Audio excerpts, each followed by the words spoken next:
uzosanga rimwe na rimwe hariho imvugo zimwe zimwe zipusa abantu n'abari hanze batumva banashaka kugaruka muri iki gihugu. Kubera iki? Mu mvugo dukoresha hari imvugo dukoresha zikakaye, amajambo akakaye, amajambo guca umutima, amajambo atakwemerera ko wumva cyangwa gusura kwisanta y'uko uri Umurundi. Turi mu gihe hagati y'ibihugu bibiri, Uburundi n'u Rwanda, turiko turabona abantu bakomeye mu Burundi bafise impano, abaririmbyi, aba DJ bakora sawa ubwene gihugu mu gihugu cy'u Rwanda. Ivyo ari bwaza n'amajambo menshi mu gihe twaba tubona umuntu aronka ubwene gihugu bo muri Amerika cyangwa Ubirigi. Ku bwanyu mu vyakira gute? Hari ico bivuga? So kajya nini si rya mbere, si cyo gihugu cyo muri Afrika, nibaza ko ari nacyo gihugu kimwe muri Afrika agendeye gake. Aho genda kuraba yovuga ngo yasize ahaguze. Kaje ni happy kiye no kunaharaba usanga atanindwi yahamaze kubera ibibazo dusanzwemo tubayemo igihe dusigara twibona umenga byose n'ikibazo, akantu kose kabaye umenga uratewe, nta mesure nimwe hari. Ibi bintu kandi ni imvugo iri kirakomera y'abantu bose baze ngo je ngo ndumwene gihugu ngo ndagikunda gusumbande nk'icyo bawo gushika hehe. Ubasiga hari ikintu gikunze kuvuga ngo guerre mediatique. Intambara yavuye mu nkoho irinjira no mu makamera mu bishikirizwa. Bega kubona akabaye kose cyo twifotoza kaja mu mamedia babigamije iki? Mwiriwe cyangwa mwaramutse bivanye naho muherereye. Ndabwa kuri micro ijo nyene Juste Gareke of Morsa ke Black Machine Black. Beyond the camera mwita umusaza nabakuye hariya ndabazana ngaha. Ndabura ko dufise umutumire benshi baramuzi, abavye bamwise Kori Ciza, Blaise Clovis ko kuri ahandi benshi bamuzi nkarasco, numwe mu bantu baba evenementiel asanzwe akora muri bino bihugu bibiri afasha ivy'umuziki. Mu gihe dusanzwe tubona havugwa abarundi bari kwaronka ubwene gihugu mu gihugu cy'u Rwanda, ikana abanyarwanda bari kwaronka ubwene gihugu mu gihugu cy'u Burundi, mu gihe twakuze twumva abarundi benshi bavuga ngo ujya afise double nationalité, ntibivuze induru, ukumva ati ni umunyamerika ariko ubwene gihugu bwiwe ni umurundi w'umunyamerika, ntibitera induru. Mbega bino bintu rimwe na rimwe usanga bica bifatwa kutariko biba bivuye kuki? Umuntu afite uburenganzira bwo kuronka ubwene gihugu bungahe? Umuntu asaba ubwene gihugu bugira kabiri ryari? Nibyo tuzoganira none mutumire kwa kuri ahandi. Ndakuramuza Rasco. Ndakuramugije cyane gaye. Ndizera kumeze neza cyane gose. Niteka ridasanzwe gusaba kwakira. Nanje ndabashimiye nuko gusaka gasije gakakaye, gasije kagumye karagumye. Ego. Haje ofisi ubwene gihugu. Ataza kunyumva nabi. Ego. James ubwene gihugu bw'umwimerere, ubwene gihugu buratandukanye, hari ubwene gihugu uvukana. Ego. Hariho n'ubwene gihugu wironderera. Canke urondererwa mu gihe ukiri muto utarakwiza imyaka. Canke barakwije imyaka wowe nyene ugahitamo kubwironderera. Wow. Ubwene gihugu bwose buremerwa. Biravana n'ibihugu. Hariho ibihugu vyemera ubwene gihugu bumwe, bubiri, mbere na butatu. Ibindi bihugu usanga bivuga biti oya, nko mu Barabu ahehe bari busanga bakiri mu vyabo cyane kandi vya kera. Byati twebwe ubwene gihugu bw'iwacu n'ubw'iwacu, abundi wese aje ngaha n'umwimukira. Ikibazo cya mbere azomara imyaka yose ari umwimukira atazopfa yarabaye umuntu wo muri icyo gihugu. Turamusaba ari Dubai. Tugira ngaho nyine bone maze iminsi bakorera na promo zatari bariko baragenda kurondera ubuzima. Tukiri ngaho nyine ubwene gihugu niki? Bon, ubwene gihugu ni uburenganzira umuntu ahabwa n'ibwirizwa shingiro ry'igihugu arimo, ukamwemerera kuhaba no kuhakorera imigambi, kuharangura imigambi. Ivyo rero urumva ni igihugu gihitamo kubikwemerera cyangwa kubikwankira. Ego. Hariho n'ibindi bihugu rero bija kure bikabanza kugusaba byoroshe, amuvuga ati jewe umuvyeyi wanje nimba ari wo muri iki gihugu, automatiquement nimba wari ufise umuvyeyi umwe muri mu Burundi, umwe akaba ari mu Burundi, undi muvyeyi ugasanga si umurundi. Hari ibihugu usanga vyemera facilement kugwereza ubwene gihugu bwaho kuko ufise umuvyeyi umwe w'amaraso ava mu gihugu cy'iwabo, bikoroha. n'ahandi usanga bavuga ati nubwo wowe ufise umuvyeyi w'amaraso hariya wavukiye umva ugarutse iwacu usaba gushasha wapeka gushasha ibintu biri très normal biba ku bihugu n'ibindi bivanye n'ibwirizwa shingiro ryaho ico rigena nico ribivugako. Yego ndakumva neza iyo umuntu arose ubwene gihugu aba arose uburenganzira bungana n'uwavukiye muri ico gihugu cyane cyane gose kuko urumva nico gituma abantu baburondera kuko sinzi ko maze kubona itandukaniro nabwiye numva benshi bavuga ngo none ngo ko barinda bararondera ubwo bwene gihugu itandukaniro riri hehe ko haba utari waho muri ico gihugu canke kuharangurira imigambi. Itandukaniro ni rimwe nuko uzokwama witwa umunyamahanga igihe cyose uzohamara nubwo uzoba uhamaze imyaka 100 uzokwama uri umunyamahanga n'urubyaro rwawe ushimye kutarondera ubwene gihugu bw'aho hantu nabwo nyine uzovuka ari umunyamahanga nk'uko nyine rero urumva muri constitution ziranga ibihugu hariho ivyo umwene gihugu yemerewe bitemerewe umunyamahanga n'ivyo umunyamahanga arinda kugura umwene gihugu akabironka ku buntu kuko ababa muri ico gihugu. So ama avantage ni menshi umuntu ariko arabirabira mu mizi ibwina birafise avantage zavyo kuko sino unagerageje no kubira nta kuntu abantu bo bihurumbira kuko kuva dukura twamye twumva abantu b'abarundi mugafise ubundi bwene gihugu akaba yitwa umurundi n'umurundi mugabo akaba afise ubundi bwene gihugu. Turi mu gihe hagati y'ibihugu bibiri Uburundi n'u Rwanda turiko turabona twarabonye ubuherutse umugwiza atunga SS Sultan Suleiman afise ubwene gihugu yahora n'ubwene bw'igihugu bw'u Rwanda asaba ubwene gihugu mu Burundi ko turabona abantu bakomeye mu Burundi bafise impano abaririmbyi aba DJ bakora asaba ubwene gihugu mu gihugu cy'u Rwanda. Ivyo ari bwaza n'amajambo menshi mu gihe twatubona umuntu aronka ubwene gihugu bo muri Amerika cyangwa ubirigi kubwanyu mu vyakira gute hari cyo bivuga oya ni ikintu ciza sero n'ukirondeye mugabo nibaza yuko ikibazo cagiye kuhaba kiravyuka canke uko nabona abantu bavuga selon à la base y'amakimbirane asanzwe ari hagati y'ibihugu byacu bibiri sivyo y'ibihugu bibiri bifitaniye imigenderanire itari myiza wabishaka utabishaka waba uri muri politiki cyangwa utayirimo quelque part bizogusanga mu mutwe no mu bwenge byaragusabye gufata position wowe nawe nyine utaruna harura yuko uyifashe ubwo ugasanga quelque part umuntu wese acagomba kuvugira hari umuntu wese abagomba kwikwegera kutwiwe ikwa kundi abana babiri bapfuye ikintu umwe wese aba yumva umenganirwe yiwe nubwo icyo kintu muzi ko mugisangiye ibi iyi normalement dupfa ubutaka n'ibintu presque twese twavutse dusanga bihari so haco byari kudutesha mugabo urumva ivyo bije byo gusaba ubwene gihugu bikaba ku mugaragaro bikaca biba muri politiki ikigenda gutya c'est vrai ko biza kuvyura abantu bavuga c'est vrai ko bamwe n'abandi baza kubifata gutandukanye c'est vrai ko umwe wese abona umenga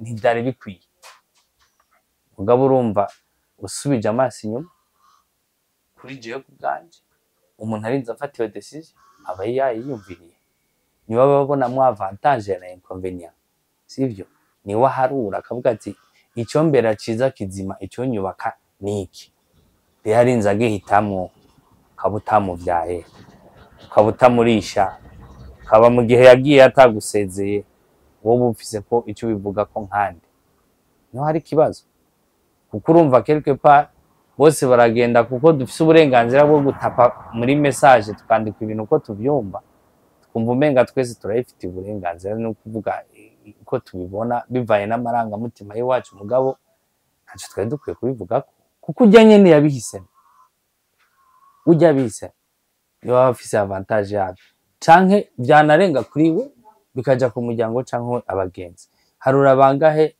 wasanga imiryango ibeshejweho n'abantu bagi bakaronka ubwene gihugu quelque part hanyuma bakisumamwo bagatera imbere, akaba ari bari kubarisha abo ngaho, bakababeshaho vya nyakubeshaho, buri kimwe cyose bakakimenya. None nk'uwo muntu ugiye kumubwira ati urumva sinyoherewe no ku mwana wawe yabaye umunyamerika canke afise ubwenegihugu bw'Ububirigi, ari umumama usanze ariko akaranga icapati, ntiyumva ko iyo pano woyumva ngaha mu Musaya, kuko ntibikuraba. Mugabo kuri we uwo mwana niwe ariko aramubesha. So quelque part hariho abantu binjiye muri ivyo biganiro kumva ngo naka ntiyari kugira ibi, naka ntiyari kugira ibi, ariko je nkavuga nti nta mpamvu n'imwe. Mu gihe ico gihugu yagusavyemo uvyemera, mu gihe ico gihugu avuyemo nabwo nyene naco nyene kibwemera ubwo bwenegihugu, sivyo? Nta ngorane n'imwe hari, kuko nta bwenegihugu na bumwe busuprima ubwenegihugu aroji, sivyo? No ku manuze nta mpapuro urubona ngo de nationalité burundaise abahanaha naturalize runaka, niko bigenda. Utegerezwa kugumana sushe iyo wavuye. Wewe bazogutora gute? Ubu just Gael ugiye ahantu kuze tufata ukaja nko muri Bangladesh, ntusa nabo, uracirabura. Uzote wo muri Bangladesh bazoguma bavuga ku mpapuro zawe, uzogumana ariko ni juste Gael ukunyene mugabo afise amamuko mu gihugu citwa Uburundi muri commune Vumbi. Ego bakajongerako naho wavukiye n'umwaka wavukiye, kugira ngo ntibakwihendeko. Muga ntibikubuza kuba umwene gihugu w'ico gihugu nimba ico gihugu kivyemera. Turi mu gihe ubundi burenganzira abandi bavuga ati ndarinkeneye yuko noronka ubwene gihugu bwa Amerika yo kwisi yose nshobora kuzunguruka isi bitangoye kuronka visa. Ubu tuko tubona igihugu cy'u Rwanda aho umurundi agiye gusaba visa canke amahigwe umurundi aronka haba kuzunguruka isi n'umunyarwanda nkaco kimwe. Ko kiro kiratuma ibihugu byegeranye, abenshi bakunze kuvuga ngo de pays voisins nkizi, umwe wese atagenda ku metero nkeya za Kanyaro agasaba ubwene gihugu, cyangwa ku metero nkeya za Kanyaro agaca zibujumbura agasaba ubwene gihugu. Ko ntibifise ikindi kintu bisigura uravye umugani wawe situation turimo ya politiki. Birayifise kuko urumva umuntu wese iyo nimba jewe ndi umurundi nkaba numva nisanzuye cyane ndi mu Rwanda, nkaba mbona ubuzima bwanje ariho ndiko ndabwubakira, nkaba mbona ko ariho bufise elan nkeneye ko bufata, bikaba buri ko bufatira mu Rwanda, kugira nongere ko ico kintu ca facilité nimba bisaba kuba umunyarwanda ndamuba, ibica bikuraho ko ndi umurundi. Oya, uzoguma witwa umurundi. Uwo muvyeyi akuvye aho wavukiye twe tukuzi nk'umurundi, ariko kwinaturaliza nk'umunyarwanda ni avantage kuri wewe wabisavye, uravyumva, ntaho bikubuza. Hanyuma nimba ari kubera kuvayaja kugira iki, hari abanyamerika benshi bari muri Etats-Unis bataranava no muri city barimo bavoyaja kandi bemerewe kuja mu bihugu byinshi bishoboka. Erega kuvoyaja ni kimwe, kuba uvyemerewe ni kimwe, ubushobozi bwo kubikora nabwo ni kindi, uravyumva. Hari abarundi ngaha batarapfa babonye no mu Rwanda, nkuko hari abantu hari mu Faransa imyaka yiwe yose ibera mu Faransa atarigera aja mu kindi gihugu. Ibisanzwe ntacyo bitwaye, ushobora no kuronka ubwo bwene gihugu wa Burundi ukazopfa utavuye muri ico gihugu gushika ugoroye ibirenge. Ubwo nishobora kuba ari karata ya politiki ubwo yerekana ati iki gihugu cyane ico ciza nabi wawe bifuza kubi wanje wenda gusumba. Oya, ivyo navyo ni kwidandaza iyo umuntu agusumvye kwidandaza abagusumbije nye. Tuvuge ko u Rwanda rwidandaza gusumba Burundi. Oya, ico sinogikora. Mugabo ivyo tuba tubona kuko ubu dukorera kuri social media, abantu basavye ubwene gihugu haba mu Burundi canke mu Rwanda basavye ubwene gihugu kuva kera cyane, sivyo?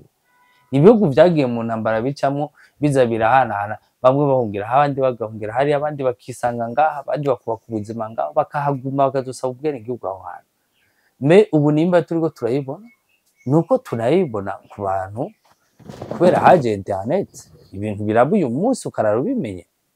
Hanyuma n'ivyo iyo aba ari igihugu cyaba kigomba gukora novuga ngo ivyo byo kwidandaza canke iki vyo bikoresheje ku mapaje yabo officiel, nesi bo babikora no n'abantu bwabo babishirako bavyishimiye yuko baronse ubundi bwene gihugu kandi bitari bibi kuko kuvyishimira n'uburenganzira bwabo. Haba mu Burundi umurundi arafise uburenganzira bwo kwishira kizana muri iki gihugu, no mu bindi bihugu umwene gihugu waho arafise uburenganzira bwo kwishira no kwizana muri ico gihugu, arafise uburenganzira bwo kuryoherwa mu gihe atari kahohotera abandi, mu gihe atari ko anabanyanyasa me bavyishiriye ko nibo si igihugu. Ivyo abantu bose babivuze kuko biri ku mapaje yabo personnel, umuntu agaragaje umunezero none urinde ngo umubuze kubamo yahubuye. Biriko biza ku yindi point idasanzwe, turi mu gihe turiko turabona amazina akomeye impano z'abarundi. Kaja ni izina ridasanzwe mu gihugu c'u Burundi no kw'isi yose. Ubona afata ingingo akavuga ati igihugu ngiye kubamwo igihugu c'u Rwanda. Ingingo ya Kajanine wayifashe gute? Ubwo Kajanine tuvuge ko yagacira u Rwanda gusumba Burundi? Nari direja je naratweze kweri byaranyishe sinokubesha parce que urumva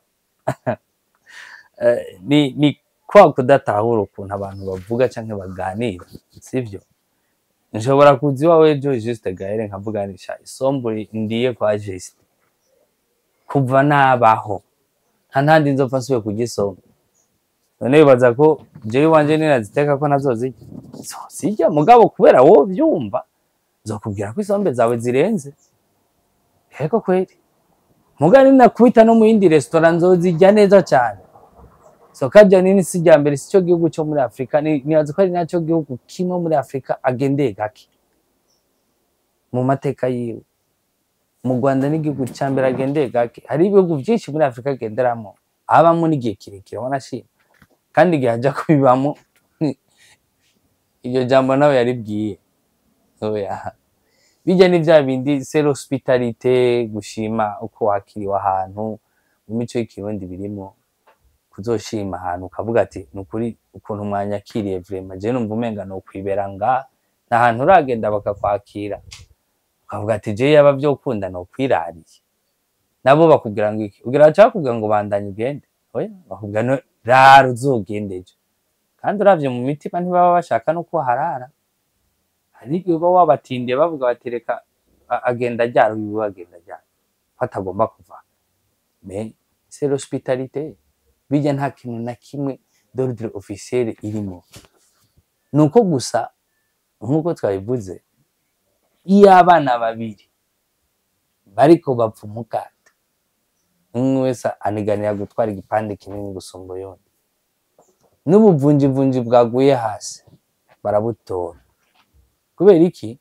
Uzo avize umukate munini yiyemera ku wundi, hari n'igihe adashobora no kurya ngo umare bwamwirateko, kandi n'ivy'akanya gato n'ibintu vyama vyabaye muga kubera aya maproblème tuba dusanzwe turimo dans politique. Ikintu cyose kibayeho hagati y'ibihugu bibiri kica kiba amplifié. Nimba cyari akantu gato karaba akantu kanini mu mwanya muto, nimba cyari ikintu twabona twese tukavuga ati none ibi ikibazo kiri he, kubera ibibazo dusanzwemo tubayemo igihe dusigara tubona umenga byose n'ikibazo, akantu kose kabaye umenga uratewe n'ubutewe havredire n'ubutewe. None umuntu wese si uburenganzira bwiwe yovuga wati je nshaka kwaba aho genda kuraba yovuga ngo yasize ahaguze Kajanine happy kiye no kunaharaba usanga atanindwi yahamaze. Nibisanzwe kubivuga ni hospitalité twakuranye, niyo ndero mu Burundi twahawe yo kwa appreciate umuntu aguhaye karibu. ntushobora kuva iwiwe atakintu mvuze ati iki kintu vraiment ni ciza. tuvuge ko Kajanine yabeshe canke azi ukuri hagati y'uburyohe bw'ibihugu bibiri. Niba n'abanyarwanda bangahe mama baza mu Burundi akakubwira yicaye kuri Tanganyika ngo icompa kwe ngo icompa ngakwe ngo jenje nkaba mu Burundi ngo sinova kuri Iraq. Ngira ni kubera babashitse muri Eden. Ni benshi Yego. wowe uba muri Eden uja kuri Tanganyika kangahe? Jemba muri Eden hose ni Tanganyika. Ujaye kangahe? Ngicoma ngo je vraiment ngo nga mu Burundi ngo noje imikeke ngo misi yose. Wowe ruka kurya umukeke kangahe? Ryari? Mu ndwi Si no kuvuga ko atanu uburyo ko biburi uburyo. Yego. Mugabo uwambaye ikirezi ntigera amenya ko cera. Ese paza diko umuntu akubwiye ngo no kwibera kwitanganika ko mu misi 2-3 atazoba afashe rutema ikirere asubiye iwabo mu Rwanda. Nibisanzwe si apprécier twese tuvuga urabona iyi sura yacu ugiye kuraba twese dufise imico iri presque imwe. Nta muntu azi wawe ngo agaye wawe ouvertement. Oya nji wawe ukama karibu, je dois apprécier iyo karibu. Nshake nsange wicara ku gasonga bugari zo kumvisha neza ko aho gasonga bugari kiwaho gasomba ubundi busonga bugari bwose nabonye kuva mvuka. Harabavuga bati Kajanine ashobora kuba yarasitaye uravye ingene papa we yari mukuru mu nyuma ugasanga biwa barapfuye ugasanga arashafise giga gikomeye ngo tubone ko Kajanine yumva amahoro cyane mu Rwanda gusumba Burundi. None yoba yarafise igijya gikomere yaje acivuriza mu Rwanda. Ubwo no kurondera ingorane ahantu zitari, ni kurondera ingorane ahantu zitari. Igikomere utewe mu Burundi ugikirira mu Rwanda. Kuko ibindi bihugu biri hafi na hafi nico bangaha wokimenya. Je nibaza ko n'umuntu yo kwitaza agakoma amashi cyane umuntu ari Kigali yo mwumva Tuyakome bumve. Umbega mana yanje nabo nyene bokoma induru turi ngaha bakitaza twubumva. None turiko duharira ku bintu by'ibihugu bibiri sivyo. Hariho igihugu tubana kimwe gishobora kuba gifise province turimo twese turi babiri incuro 3 4 5. None umva are nukurondera tu ingene ako kantu tuguma tukampifya mugabo ntivyari bikwiye kuja mu bandi bene igihugu basanzwe kuko ibibazo twe dufise n'ibibazo politiki bibajere au niveau politique. Ni bintu je nawe turetse ivyo tugomba gukora kugira ngo duteze imbere iki gihugu iki twebwe turimo. Uravyo hariho abandi bajejwe imigenderanire y'u Burundi n'ayandi makuru. So abintu aho biza gupfira naho umuntu atangura kwihenda ikibanza arimo n'uwo ari we. Maze iminsi ndayibona ngo tugira abanaka ngo kwanira igihugu ugira iki. Oya muta kino cyose yo gishitse gaye umunsi uzoterwa mu rugo iwawe nta muntu n'umwe azokwigisha ingene urwanira urugo rw'iwawe. Umunsi ngaho Burundi bwatewe sindiko ndanavuga ngo n'u Rwanda canke n'ikindi gihugu cyose cyari cyo cyose icyo ari cyo cyose cyo vyumvamo umuntu wese ari ngazo batewe mu rugo iwe nta numwe azovuga ngo reka ndeke rero ngo baze ngo oya tugeza aho ohe twese bumva umwe wese agwanisha icyo afise mugabo ko taragera reka bigume muri ordre politique birimwo bibejere n'abagomba kubijera. Duce dutangura kwihereza amapete twishire no mu byicaro tutahawe. Hari ibintu tugomba kujera havyo dufise tujera twebwe umwe wese mu Burundi arazi cajejwe cyo dukeneye twebwe ni hangiro n'iterambere ry'iki gihugu. Muri iryo terambere wowe urafise ibyo ugomba gukora ndafise ibyo ngomba gukora. Umunsi je nafashe kamera nkaja kubaza ibibazo nkuko bikora hari igihe usanga atavyo nshoboye. So reka je nzobandanye ivyo ndimo mu mutwe mbenzi gusa yuko ni ibi ndiko ndakora aco ndiko ndangiriza atari ibintu bishobora kuduza igihugu. hanyuma ntitugomba kubikora kumwe twese nivyo abantu bibagira. ndabyumva neza abagomba kumediatiza ibi bintu by'abarundi basaba ubwene gihugu mu gihugu cy'u Rwanda ariko barihenda ntaho bishika mu cerekeye gukunda igihugu ko abene gihugu bari hanze no mu gihugu yasha juste kareke buryo ukunda ikintu so ucamiza mu kanwa aya barakubeshe none je ko mse tatuage ya emblème nationale n'inyenyeri ngaha si tatuage nagite si igihugu cyane ugira bica bimeta muri place yo kugikunda gusumba wo kugikunda oya nta mesure nimwe hari ibi bintu kandi ni imvugo iri kirakomera iyo abantu bose baze ngo je ngo ndumwene gihugu ngo ndagikunda ugikunda gusumba nde nk'icyo wawo gushika hehe umunsi twokigusigamo wenyene wowe ugikunze nk'uko ugikunze yega gukunda Burundi zo gukunda geography gukunda Burundi no gukunda abahari gukunda abo bona abarundi bene wacu nayo ubundi bisigaye vya geography byo ibi ni ivy'Imana itanga ko nta numwe ngaha muri twebwe muri imyaka dufise yaciye akarimbi k'iki gihugu twakijamo kimeze kumva mugaye ico dukwiri nuko kiduza tukagihanagura isura yacu igasa neza gusumba ukwiri uyu munsi nayo ubundi kuvuga ngo urakunda igihugu gusumba runaka wabipimye gute wakoresheje umunzane witwa ngo iki kubera wowe wavuze wagize iki ushobora kuba wavuze hanyuma je nimba nakoze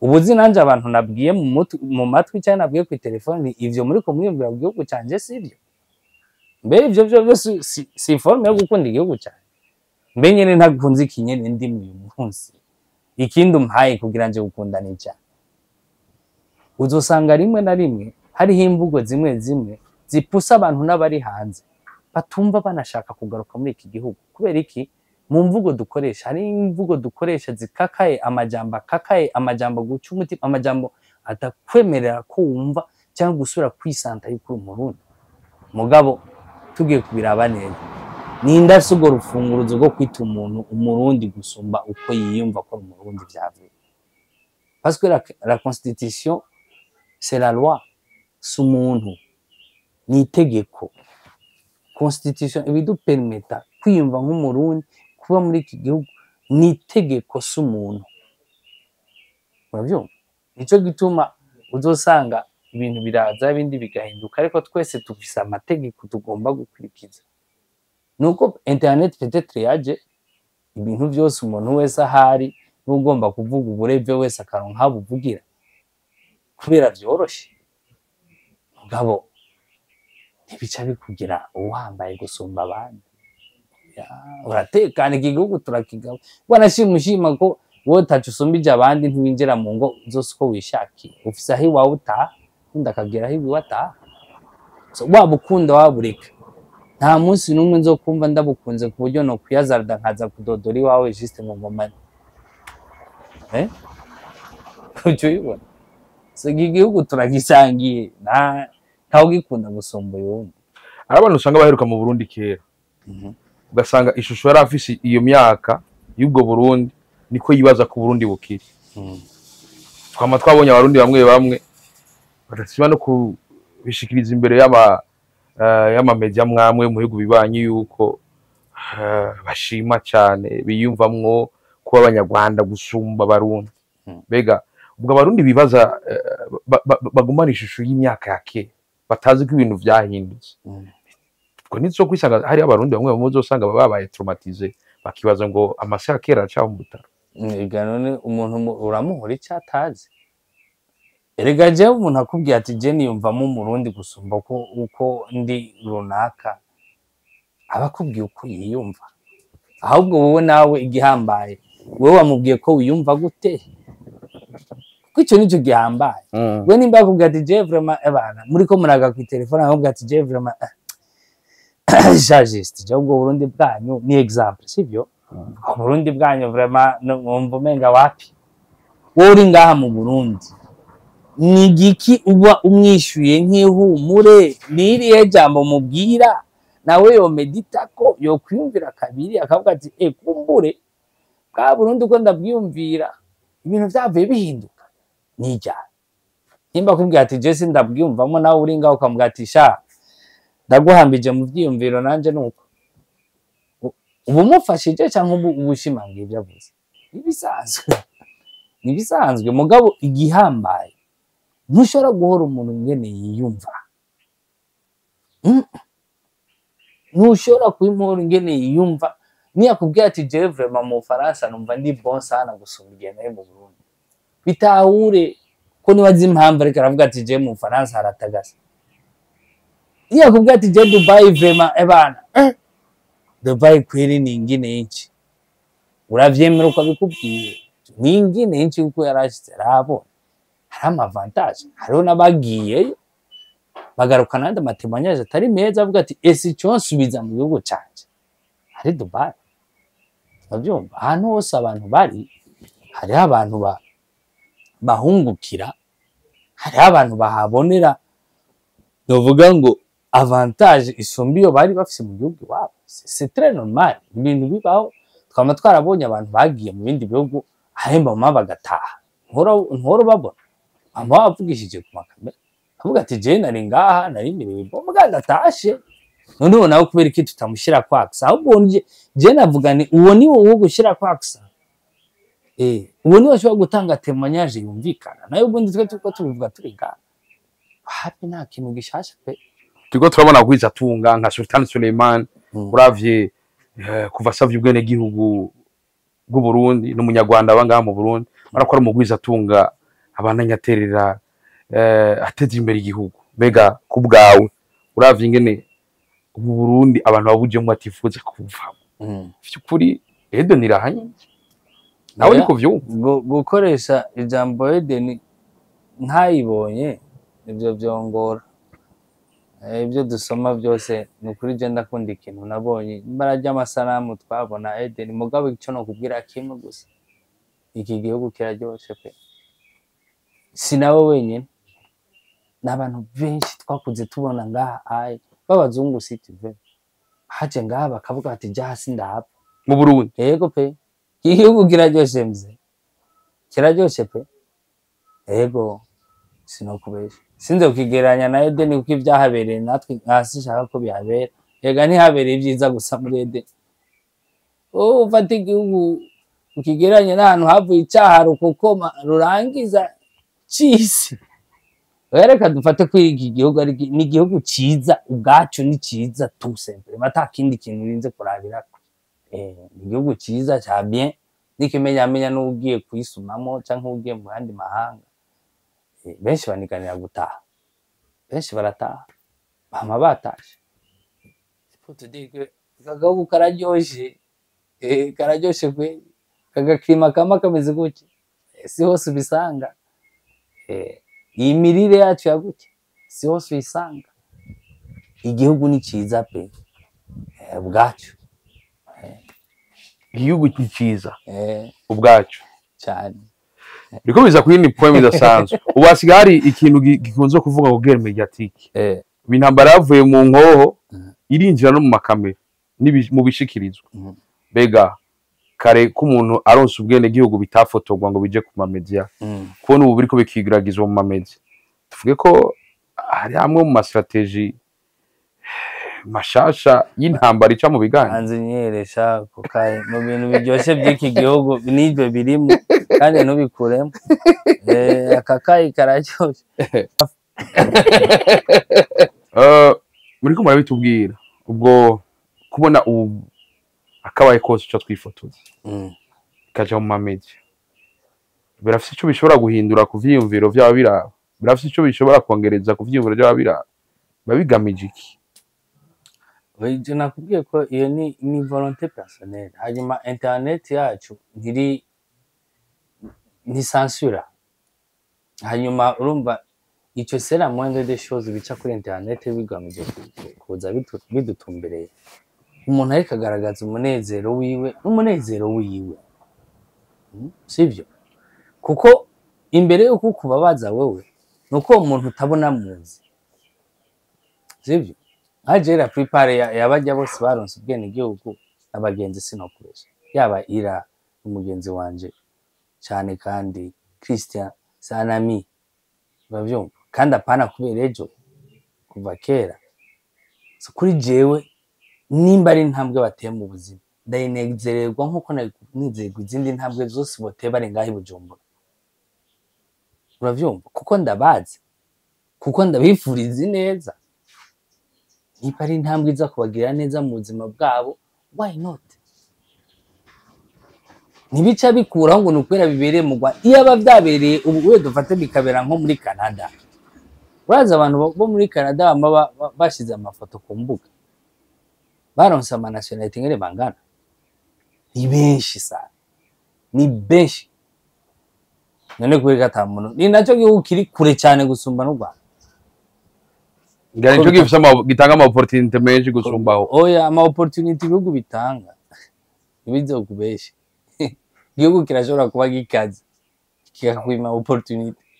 Umuntu ari mu gahugu gatoya, nta abantu bari mu Burundi basa ama opportunity asumba bari muri Canada n'abari muri Etats-Unis n'abari muri Europe. Arahari benshi bari ngaha mu gihugu. Bavuga ati je naho wompikiye kiriya gihugu sinokijamwe. Umva izo opportunity sanare nava n'igihugu giyemo. Opportunity turashobora kuyironkera ngaha. Wagera muri Canada ukayibona. Cyangwa ukaja muri Canada warayibuze ukagaruka ngaha ukayironkera. Cyangwa vice versa ntacyo bitwaye na kimwe, nuko gusa nakubwiye ibyose biba amplifié n'ibi bibazo biba bisanzweho. Nukuvuga ngo akaje kose kaca kagira ingufu, kaca kavugwa, kaca kagira iki, kubera iki ni Burundi n'u Rwanda. Biriko biza ku yindi poem idasanzwe, biriko biza ku yindi poem idasanzwe. Mbega niye impanuro uhereza abarundi muri rusange kujyanye no gukunda igihugu mbere ko dusoze?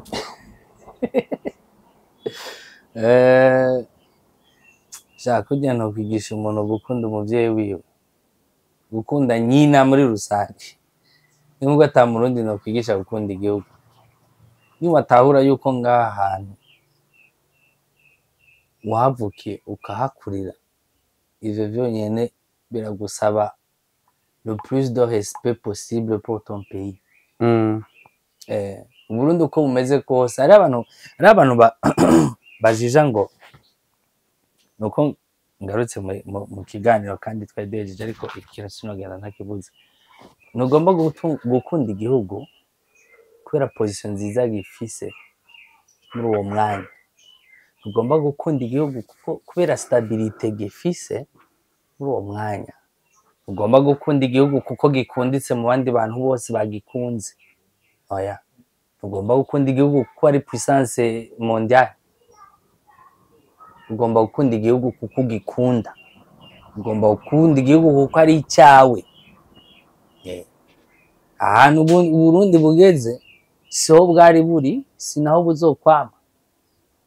None tugiye mu bantu byo kuvuga ngo reka mbe ndagabanije kubukunda ubu kubera Burundi peut-être buri mu tubazo utuna turiya, nzogikunda cyaramaze kumera fresh. Ntibishoboka. Kujya udashobora kwankanyoko kubera peut-être akiriritse adandaza amakara ngo nzomukunda ngo yaho mu minisa. Eka no mu makara kuko ari nyoko uramukunda, niyo yobasara kuko ari nyoko uramukunda. So n'igihugu nuko. Nimba rero ejo witeze yuko iki gihugu kizoba cyarateye imbere, $100 isigaye ivunjwa nk'amajana 2 y'amarundi, vraiment nta surukundo ni profit mu zindi zo buri kura profit igihugu nk'abandi bose baza bakagiprofita, ko igihugu kiri profitable mu buryo n'ubundi. Ne igihugu ugomba kugikunda uko kiri, uko nyine ukibona, hanyuma ukaniganirwa no kugihindura kukimakinga better gusumba uko ukibona.